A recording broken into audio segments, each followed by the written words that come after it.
Yo, YouTube, welcome back to another fucking video. And today we got 3-year-old takes down her own killer.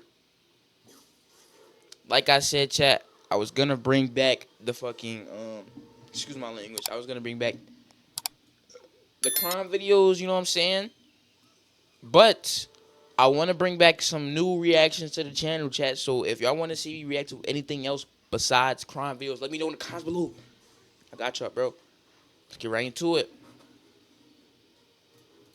On August 25th, 1983, missing 3-year-old Lori Poland is found alive at the bottom of a 10-foot deep sewage pit under an abandoned outhouse in the Colorado foothills. Just 3 days earlier, Lori disappeared from her home without a trace, except for her pants, found discarded on the sidewalk. When rescuers pull her from the hole and ask what she was doing down there, the little girl simply replies, "I live here," too traumatized to remember how she'd been kidnapped in broad daylight. Then, as they investigate the case of the girl in the hole, police discover multiple children claim to have been approached by the same strange man, only days before the kidnapping. At just 3 years old, Lori is the only one who knows who this man is and what he's truly capable of. The problem is, Lori can't remember anything, and unless those memories return, there's nothing stopping the predator from taking another child. In the small town of Sheridan, Colorado, a close-knit community where everyone knows each other, 3-year-old Lori Poland is playing in her family's front yard with her 5-year-old brother. Their father, Richard, is painting the house nearby. As the afternoon heat sets in, Lori asks for a popsicle. There are lots of neighbors around, and Lori's with her big brother, so Richard Poland, her father, leaves them alone for a minute to get her one. Inside, he can still see them through the window until he turns his back and reaches into the freezer. Seconds later, Richard walks back outside to find Lori's brother alone. Next to him, on the curb, are Lori's pants. In a panic, Richard starts calling out for his daughter, to no avail, until one of the neighbors tells him a car stopped briefly in front of the house before speeding away moments later. Without wasting a second, Richard calls the police. They launch a massive manhunt, going door to door in the neighborhood and interviewing anyone who has seen something, starting with Richard and Diane. I just want who has her to bring her back and not hurt her. Please? She's my baby. Just bring her back. I really love her and I want her home. At 3 years old, Lori was taken while she was playing outside her home in Sheridan. The parents turn to mainstream media to try and locate their daughter. On the first day of her disappearance, both Diane and Richard appear on TV, pleading for anyone with information to come forward. Luckily, many neighbors contact the police. One eyewitness, Paul Weaver, is particularly observant, recalling crucial details about the car involved in Lori's kidnapping. I saw an orange Datsun sedan with black letters and strips at the bottom. It was double parked in front of my house, and about 2 minutes later, I came out of my house and the children were coming down the street saying that Lori was in that car. As I left off, I noticed the first part of the license plate number was ADV, followed by 3 numbers. On the same day, another witness, Michael R. Fisher, also comes forward with important information.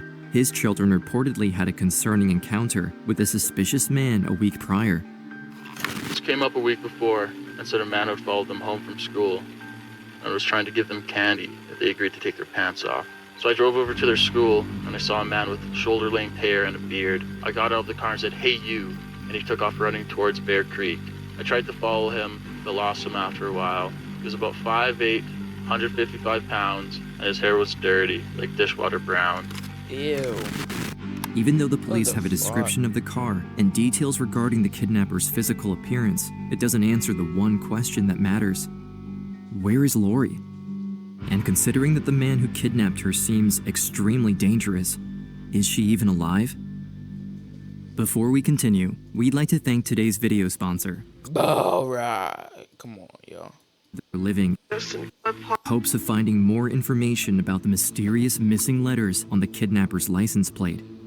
And, against all odds, they strike gold when they bump into Juanita Zapas, a grandmother living in an adjacent town. I saw the TV report, and I recognized the car. I saw it parked in front of my daughter's house on Spotwood Street in Denver. The driver was bothering my granddaughter while she was playing outside in broad daylight. My son-in-law jotted down the license plate number and I reported it to the Littleton police a month ago. And just in case, I've written down the plate number here. ADV 627. After running the plate, they match it to Robert Paul Thorette, a local golf club groundskeeper with no criminal record. Somehow, a man suspected of targeting multiple children in the span of just a few days has never been arrested before. Either Thorette's rampage has only just begun, or something happened to the children who came before Lori. In any case, the police can't arrest him due to lack of evidence, so they try to learn more about his past by talking to his family, starting with Betty Ann Thorette, his mother.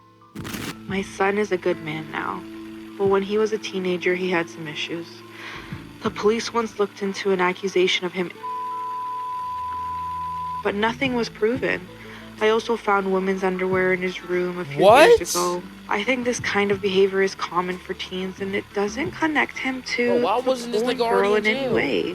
Police explain that Robert and his car have been identified in 3 separate incidents, and in all of them, he offered children candies before asking them to take their pants off. I never saw any signs of this kind of behavior from him, but maybe he has like a mental So you mean to tell me this nigga is the yo, what? Yo, I don't even problem? I'm trying to think of something I did wrong in raising him that could have caused this. Something happened when he was very young, but I can barely remember. Maybe I failed him in some way, but I can't recall. Days into the search for Lori, and the police and some of the people surrounding the Polans are slowly beginning to lose hope, but they themselves are still reaching out to the public, asking for help anytime a reporter points a camera in their direction. The family agonizes, helpless, not knowing what to do. It's not fair, her mother says, especially to their little girl. She'll be afraid and won't know what's happening. Diane Poland says, please, if all of you can help look for her little girl, please, she says. Please bring her back. You can't do this to people. But the general air of desperation surrounding the case isn't coming out of nowhere. The police have found Robert Paul Thorette, searched his home, his workplace. They have questioned his family, his fiancée, his mother, and yet they simply can't find Lori or anything that incriminates him. Sheridan is surrounded by dense forests and miles of mountain trails. If Thorette wanted the little girl to disappear, he has 1,000 places to hide her. And what could this mean for Lori? Keeping a kidnapped 3-year-old hidden from the FBI and every police department in the Denver area seems almost impossible. Every hour Lori's kidnapper remains free decreases her chances of being found alive. Investigators know they have the right man, but without Lori, there's nothing they can do. Later that morning, miles away in the Colorado foothills, Cynthia and Stephen Gollin, a couple out birdwatching, head to the mountains for a picnic.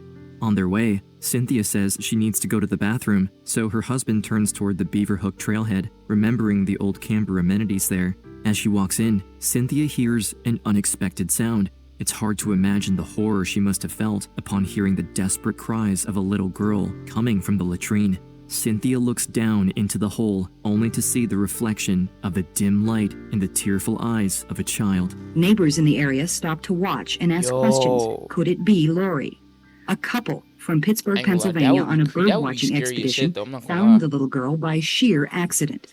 Don Shook of Jefferson County Sheriff's read a statement from Steve and Cynthia Gollin. I heard a cry. It continued. My husband also heard it from outside the outhouse. The crying continued. We searched the area around. Then the child started calling for Mommy. I want some Kool-Aid. My husband saw her and asked what she was doing down there. He said, do you want to get out? And she answered yes. Stephen Baker, a volunteer firefighter, is called to the scene. Once he reaches the bottom, he locates the girl and checks her condition. Despite being trapped in the pit for several days without food or water, Lori's still conscious, but her legs are in very bad shape. Stephen that's actually insane. And secures her onto his harness. When they reach the top, Lori is immediately sent to the hospital. Diane, Lori's overjoyed mother, follows right behind. Once there, the situation is dire as her mental state goes from bad to worse. She is stuck in a dissociative state, suffers insomnia-induced waking nightmares, and is absolutely terrified of everyone, even her own parents. Capturing the terror and relief only her parents could feel. This is never gonna happen again. But sadly, their ordeal is far from being over, as doctors are faced with a difficult decision. Lori's legs became deeply infected during her time underground. The infection is spreading so fast that amputation seems to be the only option to save Lori's life. On top of that, investigators are also racing against time. They have to stop Robert Paul Thorette before he strikes again. Their only way out is for the traumatized Lori to somehow testify against Thorette. Something easier said than done, since the little girl has already begun to repress and forget the events. But against all odds, Lori manages to piece together her terrifying ordeal in less than 2 weeks. Dr. Richard Krugman was Lori's pediatrician at the time at the Kemp Center and shot video of this interview. This is how it all happened from Lori's perspective. Robert Paul Thorette parks in front of the house in a hurry and opens his passenger door. He offers her some candy, and she, being only 3 years old, is easily lured by the treat. He then takes her pants off and is gone in a hurry. Thorette is well aware of the danger he has placed himself in by committing such a brazen crime in a well-populated area. He knows that he has to put as much distance as possible between himself and the town in order to evade the police. Finally, he arrives at an old, abandoned outhouse set back into the deep woods. Inside, the 3-year-old will suffer an ordeal no child should ever have to experience. Throw this nigga in a fucking volcano. If you're a first or second year med student taking anatomy and you're feeling a little bit overwhelmed because of how much information there is, throw this nigga when in a he's done, fucking volcano. Thorette lifts her up and drops her down the outhouse's 10-foot deep toilet right into the latrine pit. There's no way for her to see, but she can feel something is wrong with her foot after crashing down at the bottom. There, she is trapped in the dark, surrounded by filth and ice-cold water. The sound of the door slamming shut echoes in her mind as she starts to cry in fear and pain. She has just been left to die underground. Down the hole, Lori somehow knows there is something wrong with the water. In total darkness, she can only rely on her sense of touch and smell to tell apart her surroundings. But these two are enough for her to understand that she should stay as far away as she can from the sludge. There is some sort of mound of wood and rubble over the murky water, so she sticks to it, flattening it with her arms and turning it into some kind of seat. For a brief moment, Lori recalls a memory of her mother. And I had just turned 3, and I had just gotten potty trained, and I had to go to the bathroom, and I was so worried that I was going to let my mom down. Lori's worries may seem trivial now, but what she... This is her? Wait, no, wait, what? Hold on. Into some kind I of was seat. listening, but like... For a brief moment, Lori recalls a memory of her mother. And I had just turned 3, and I had just gotten potty trained, and I had to go... Okay, my bad for pausing. One, that is insane. Second of all, my dumbass thought she was going to testify as fucking 3 years old. Yo, I'm actually retarded, bro. To the bathroom, and I was so worried that I was going to let my mom down. Lori's worries may seem trivial now, but what she doesn't know is that right above her head, years of untreated methane gas and hydrogen sulfide have accumulated in the upper layer of the pit. If she stands up, even for a minute, she'll probably pass out, fall off the mound, and drown in the water. The same is true for the underlying sludge. She'll risk severe infection if her wounded legs come into contact with it. But even if the little girl knows better, the mound is very small, and there's no way she can fit her entire body onto it. And so, Lori lets her legs hang, with her wounded toes sometimes coming into contact with the surface of the water. And he left me there. And he left me there to starve to death. He left me there for dead. An unknown amount of time later, Lori's young mind starts to fail her. She can't discern night from day, as minutes last like hours, while the pain from her now heavily infected legs keep her awake at all times. The chemicals that were in this toilet made it up into my pelvis. My legs were completely black all the way up to my upper thigh. But as much as the underground seems oppressive to her, it is also her salvation. The biting cold of the latrine is nothing compared to the nighttime temperature in the Colorado mountains. If she had been left in the forest, she wouldn't have lasted more than a night. But down in the pit, she has managed to survive for 4 days straight without food or water. I was starving to death. Like, that's torture. She can't see them, but her legs are almost black with infection, and her time is running out. With only a few hours left to live, Lori tries to reminisce about her mother, but her memory is blurry at best. How long has she been down there? Days? Weeks? Months? And suddenly, one clear memory comes back. She remembers her mother's face, congratulating her for something she did only a few days back. But the recollection slips from her mind almost as fast as it came. Now, all she can hear is the echoes of her own cries, amplified by her buzzing fever and nothing else. Not even the door slamming up top, nor the screams of the disturbed couple who happened to find her down at the bottom of the pit. I was crying for my mom, and bird watchers happened to be driving by, and the wife had to use the bathroom. They looked at the outhouse that I was in, and the husband's like, we're gonna keep looking. We'll find something else. And so like a mile down the road, she says, you need to turn around and go back. And like any good husband, he listened and turned around, and they heard me crying. And so eventually they looked down and they said, what are you doing here? Yo, that's actually a miracle. Like, that's literally a miracle. And so for me, it was my new normal. That was God right I there. literally That was thought literally, I lived in the bottom of a toilet. And so I was rescued and reunited with my family. And you can imagine the trauma that my family went through. Like, it just goes on and on and on and on. It takes Dr. Krugman 2 weeks to piece together Lori's terrifying ordeal. He knows there is no way a jury will rely on the words of a 3-year-old, but her memories help investigators understand what happened inside the outhouse, and they reveal something police didn't know before. The rat didn't just kidnap Lori, he tried to kill her. And he almost succeeded. Even though every expert agrees that Lori needs both of her legs amputated to survive the extreme infection she caught in the pit, the little girl somehow finds it in her to fight back and miraculously heals without the need for any surgeries. When she is better, Lori is finally reunited with her parents for good. This guy right there.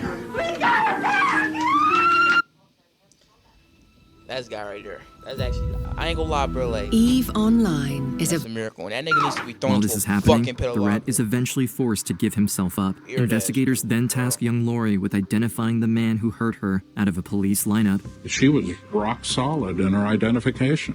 Her body language said, "Mommy, that's him," and she sort of reeled back. She was a little scared.